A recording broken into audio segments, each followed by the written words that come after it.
بسم اللہ الرحمن الرحیم۔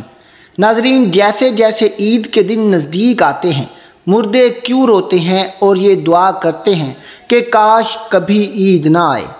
عید کا دن خوشی اور مسرت کا ہوتا ہے۔ بسا اوقات خوشی میں مصروف ہو کر آخرت سے غفلت ہو جاتی ہے اور زیارت قبور سے آخرت یاد آتی ہے۔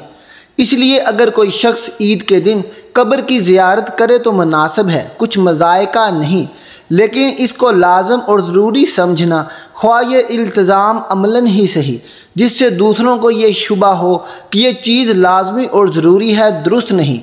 نیز اگر کوئی شخص اس دن زیارت قبور نہ کرے تو اس پر لعن طعن کرنا یا اس کو حقیر سمجھنا درست نہیں۔ اس حوالے سے احتیاط لازم ہے۔ عید کا دن نشاط و سرور، فرحت و خوشی کا دن ہے جو سال میں 2 مرتبہ حاصل ہوتا ہے۔ پہلی خوشی اس کی یہ ہے کہ رمضان شریف کا مبارک مہینہ آیا، اس میں خدا تعالیٰ کی رحمتوں اور نعمتوں کی بارش ہوئی۔ تم نے جی لگا کر مہینہ بھر صبح سے شام تک اپنے آپ کو بھوکے پیاسے رکھا اور رات کو یاد الہی میں بسر کیا۔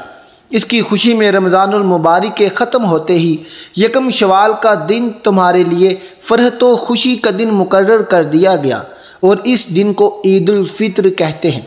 حدیث شریف میں آیا ہے کہ جب عید الفطر کا دن آتا ہے فرشتے راستوں پر کھڑے ہو جاتے ہیں اور آواز لگاتے ہیں، اے مسلمین کی جماعتوں، اپنے رب کریم کی طرف چلو، وہ تمہیں ایک اچھے کام کی توفیق دیتا ہے، پھر اس پر ثواب عظیم عطا فرماتا ہے۔ تمہیں رمضان المبارک کی راتوں میں نماز پڑھنے کا حکم دیا اور تم نے نماز پڑھی، تمہیں دن میں روزہ رکھنے کا حکم دیا، تم نے روزہ رکھا، تم نے اپنے رب کے حکم کی اطاعت کی، اب اس کا انعام حاصل کرو۔ جب نماز عید ختم ہو جاتی ہے تو فرشتے آواز لگاتے ہیں، خوش ہو جاؤ کہ تمہارے پروردگار عالم نے تمہاری مغفرت فرما دی، اب تم خوشی خوشی اپنے گھروں کو لوٹ جاؤ۔ اسی لیے اس دن کو انعام و اکرام کا دن کہتے ہیں۔ ناظرین، نبی کریم صلی اللہ علیہ وسلم مکہ مکرمہ سے ہجرت کر کے مدینہ منورہ پہنچے تو اہل مدینہ سال میں 2 میلے کرتے تھے۔ جب حضور اقدس صلی اللہ علیہ وسلم نے دریافت فرمایا یہ کیا ہے، انہوں نے عرض کیا، یا رسول اللہ صلی اللہ علیہ وسلم، زمانہ جاہلیت میں ہم ان ایام میں خوشی مناتے تھے۔ حضور صلی اللہ علیہ وسلم نے ارشاد فرمایا، خدا تعالیٰ نے ان کے عوض ان سے بہتر دن خوشی منانے کے لیے تمہیں عطا فرمائے، ایک عید الفطر اور دوسرا عید الاضحیٰ۔ عید کے دن 2 وقت نماز واجب ہے۔ جن لوگوں پر جمعہ کی نماز فرض ہے انہی پر عید کی نماز واجب ہے، اور جو شرطیں جمعہ کی نماز کی ہیں وہی عید کی نماز کی بھی ہیں، مگر عیدین میں نماز کا خطبہ نماز کے بعد پڑھا جاتا ہے اور خطبہ کا پڑھنا سنت مؤکدہ ہے۔ عید کی نماز کے لیے اذان اور تکبیر نہیں، بلکہ آفتاب بلند ہونے کے بعد سب مسلمان ایک جگہ جمع ہوں۔ جب سب جمع ہو جائیں تو امام ان کو 2 رکعت نماز پڑھائے اور ہر ایک رکعت میں 3 زائد تکبیریں کہی جائیں۔ ان زائد تکبیروں کا کہنا امام اور مقتدی دونوں پر واجب ہے۔ اس کے بعد امام منبر پر کھڑے ہو کر خطبہ پڑھیں۔ اب بات یہ ہے کہ عید تمام جیتے جاگتے انسانوں کے لیے تو خوشی کا باعث ہے، لیکن مردے یہ کیوں چاہتے ہیں کہ کبھی بھی عید نہ آئے؟ ہم لوگ تو عید کی خوشی منا رہے ہوتے ہیں، لیکن مردے عید آنے کا غم مناتے ہیں۔ کچھ مردے ایسے ہوتے ہیں جو عید کے آنے پر دکھ میں آ جاتے ہیں اور بہت مصیبت ان کے اوپر آنے والی ہوتی ہے، اور اس وجہ سے وہ لوگ بہت زیادہ پریشان ہوتے ہیں۔ جب ہم لوگ ادھر ادھر شاپنگ کر رہے ہوتے ہیں، گھوم رہے ہوتے ہیں، ہم لوگوں کو عید آنے کی خوشی ہوتی ہے کہ عید جلدی آ جائے، لیکن مردوں کو عید آنے کا دکھ ہوتا ہے۔ آپ صلی اللہ علیہ وسلم نے ارشاد فرمایا کہ اگر کوئی انسان رمضان کے مہینے میں انتقال کرتا ہے تو اس کے اوپر عذاب نہیں ہوتا اور قبر میں اس سے سوال و جواب نہیں کیے جاتے، چاہے وہ کتنا بھی گناہ گار بندہ کیوں نہ ہو۔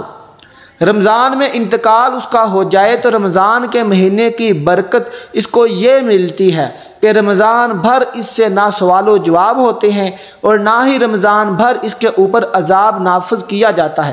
اور جیسا کہ حدیث پاک کا مفہوم ہے کہ قبر کے اندر مردے کے لیے جہنم کی کھڑکی کو کھول دیا جاتا ہے اور وہ مردہ قبر کے اندر جہنم کی تپش کو محسوس کرتا ہے، تو جو گناہ گار مردے ہوتے ہیں وہ اس طرح سے جہنم کے عذاب کو اور گرمی کو قبر کے اندر محسوس کرتے ہیں۔ لیکن جب رمضان کا مہینہ آتا ہے تو آپ صلی اللہ علیہ وسلم نے ارشاد فرمایا کہ جب رمضان کا چاند دیکھا جاتا ہے تو جنت کے دروازوں کو کھول دیا جاتا ہے، جہنم کے دروازوں کو بند کر دیا جاتا ہے، قبر سے عذابات کو اٹھا لیا جاتا ہے اور اللہ تبارک و تعالیٰ کی رحمتوں کا نزول ہوتا ہے۔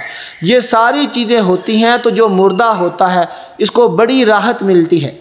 رمضان کے آنے سے مردہ بڑا خوش ہوتا ہے کہ ہمارے اوپر سے عذاب اٹھا لیا گیا، جو قبر کے اندر ہمارے لیے جہنم کے دروازے کھلے ہوئے تھے وہ دروازے بند کر دیے گئے، تو وہ مردہ بڑی راحت محسوس کرتا ہے۔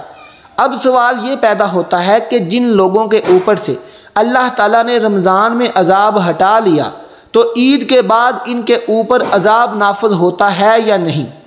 ناظرین، کچھ مردے تو ایسے ہوتے ہیں جن کے اوپر عذاب نافذ نہیں ہوتا، لیکن بہت سارے مردے ایسے ہوتے ہیں جن کے اوپر عید کے دن ہی جیسے رمضان کا مہینہ ختم ہوتا ہے فوراً ہی اسی طرح سے عذاب شروع ہو جاتا ہے، جیسے پورا سال وہ لوگ قبر میں سزا اور عذاب بھگت رہے تھے، عذاب میں وہ لوگ پھر ملوث ہو جاتے ہیں، گرفتار ہو جاتے ہیں۔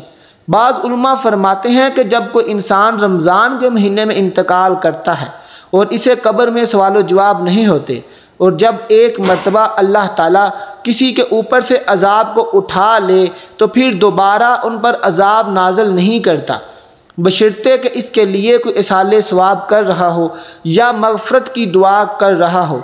ہر مردے کو اس کے اعمال کے مطابق سزا دی جاتی ہے۔